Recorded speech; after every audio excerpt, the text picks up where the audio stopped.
পদ্ধতি মোগলাই বানায় সেদ্ধ আটার রুটি দিয়া বাচ্চারা অনেক সময় খাইতে চায় বা পছন্দ করে, এটা নাস্তা নিয়ে। তো যারা নাকি মোগলাই পরোটা খাইতে চায় কিন্তু অতিরিক্ত তেলের কারণে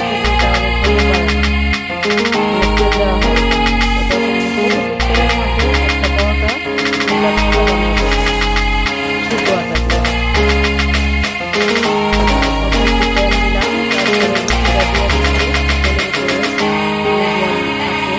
তারপরে কিছু টমেটো দিয়ে দিলাম, টমেটো ভালো করে ছড়াই দিয়া তারপরে গুলা রাখা ডিমগুলা দিয়ে দিব, ধনিয়া পাতা, কাঁচামরিচ, পেঁয়াজ দিয়ে ফেটা ডিমটা এটার মধ্যে দিয়ে দিব, সুন্দর করে ছড়াই দিয়া ভালো করে ছড়াই দিলে পরে সুন্দর একটা ডিমের মধ্যে মাইখা দেবো ডিমটা। তো এখন আমি আরেকটা রুটি দিয়ে দিই।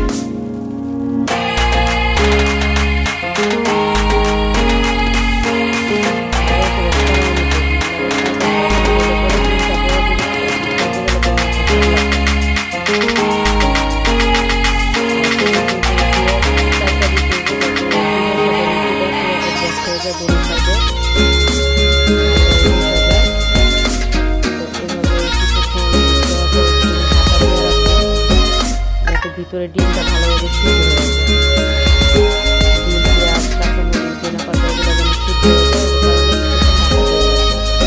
তো তারপর ঢাকা উঠানোর পরে এখন উল্টায় দিতে হবে যাতে ডিমটা বেড়ে না যায় বা রুটিটাও ভেঙে না যায়। এখন আবার এই জায়গায় দিয়ে অল্প তেলে মোগলাই হয়ে যাবে। যারা মোগলাই খাইতে চান কিন্তু তেলের কারণে খাইতে পারে না তাদের জন্য এই জিনিসটা খুব ভালো।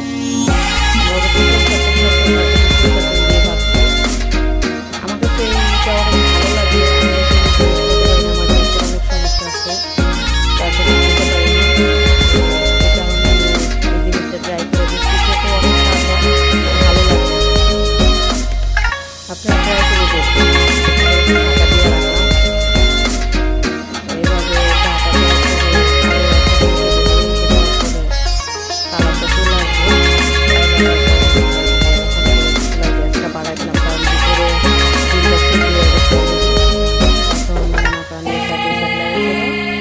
ভাজা ভাজা হয়ে গেলে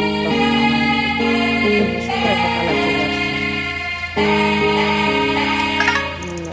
রোলারটা দিয়ে খাইতে নিলে পিৎজার মতো হয়ে যাবে, পিৎজার মতো হয়ে গেলে তখন মনে করেন যে খাইতে মানে হাতে ছেড়ে আর কি সমস্যা হবে না, গরম পিৎজা চেপে গেলে অনেকটা সমস্যা হয়ে যায়, কষ্ট হয়ে যায়।